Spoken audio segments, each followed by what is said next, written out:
सभी लोग का स्वागत है हमारे इस वीडियो में। यहाँ पे हम लोग जानेंगे कि मैट्रिक में जो भी लोग का नंबर कम आया है या फिर जो लोग फेल हो चुके हैं और वो सोच रहे कंपार्टमेंट एग्ज़ाम देने के लिए, तो एक बार इस वीडियो को ज़रूर देखें क्योंकि हो सकता है आपको देना ना पड़े कंपार्टमेंट एग्ज़ाम। और साथ में जिनका नंबर कम आया है तो हो सकता है उनका नंबर बढ़ जाएगा, क्योंकि नंबर के बहुत लोग का सवाल रहता है कि नंबर अगर हम स्क्रूटनी के लिए करते हैं तो हमारा नंबर कैसे बढ़ेगा, क्या स्टेप रहता है वहाँ पे कॉपी चेक करने का। तो यहाँ पे तीन स्टेप में कॉपी चेक किया जाता है। वो मैं सारा स्टेप आपको बताऊंगा, जिससे आपके लिए जो स्क्रूटनी के लेकर जो सवाल है वो आपका सवाल ख़त्म हो जाएगा। आप इस वीडियो को लास्ट तक जरूर देखिएगा, तभी आपको समझ में आएगा। तो यहाँ पे पहले हम बता देना चाहते हैं कि जो भी इस बार 2024 में क्लास 10 का बिहार बोर्ड का एग्ज़ाम दिए थे तो उनके लिए स्क्रूटनी कराया जा रहा है। स्क्रूटनी के तहत आप लोग का यहाँ पे नंबर बढ़ सकता है या फिर घट सकता है। मैक्सिमम देखा गया है कि नंबर बढ़ता ही है। तो अगर आप लोग एक से अधिक विषय एक से अधिक सब्जेक्ट में असंतुष्ट हैं, आपको लगता है कि और आपका नंबर आना चाहिए था। एग्जाम्पल के तौर पे अगर हम मैथ का नंबर लें तो मैथ में आपका आया है 60 नंबर, लेकिन आपको लगता है कि मैंने 60 से ज़्यादा लिखा है, मेरा 80 नंबर आना चाहिए था मैथमेटिक्स में, तो आप स्क्रूटनी ज़रूर करवाइएगा। स्क्रूटनी के लिए ज़रूर अप्लाई कीजिएगा। ये आपको ऑनलाइन ही करना है और ऑनलाइन करने के लिए वेबसाइट का लिंक भी यहाँ पे दिया गया है कि आप लोग को secondary.biharboardonline.com के माध्यम से आपको ऑनलाइन अप्लाई करना है। हर एक सब्जेक्ट के लिए आपको यहाँ पे 120 रुपया पेमेंट करना होगा। अगर आप 5 सब्जेक्ट में करवाना चाहते हैं पाँचों में, तो आपको 120 × 5 करके आपको पेमेंट करना होगा।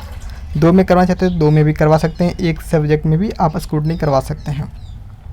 अब हम लोग यहाँ पे बात करते हैं कि स्क्रूटनी का डेट कब तक है। तो यहाँ पे मैं आपको बता देना चाहता हूँ कि स्क्रूटनी का डेट यहाँ पे रखा गया है 3 अप्रैल से लेकर के 9 अप्रैल तक आप लोग इसके लिए फॉर्म भर सकते हैं। ऑनलाइन ही फॉर्म भरना है। और दूसरी बात ये ध्यान रखिएगा कि अगर आपको फॉर्म भरने नहीं आता है तो आप किसी साइबर कैफ़े में जाकर भरवाएं, क्योंकि उससे दिक्कत नहीं होगा।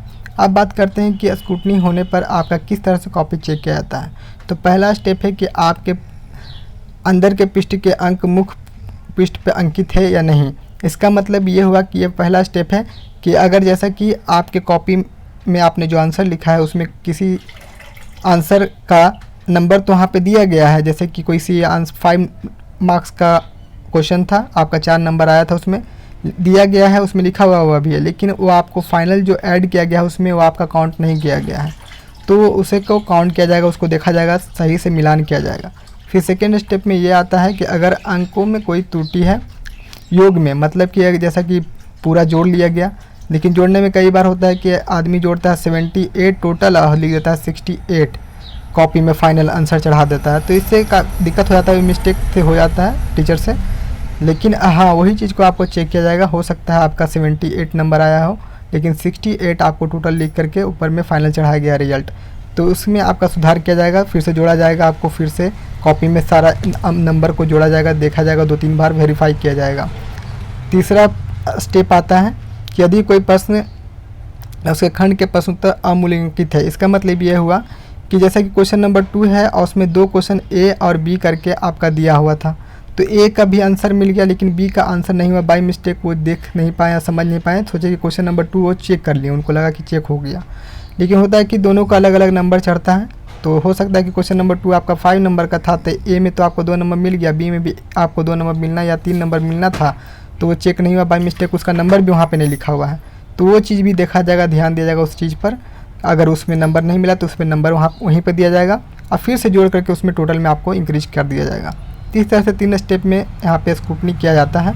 और यहाँ पे एक चीज़ नोट में दिया गया है कि अगर आपका स्क्रूटनी के लिए अप्लाई करते हैं तो आपका नंबर बढ़ सकता है, इसका चांस हो ज़्यादा है, लेकिन हो सकता है कभी कभी किन्हीं का गलती से ज़्यादा नंबर मिल जाता है तो उनका घट भी सकता है, तो इस चीज़ का ध्यान रखिएगा।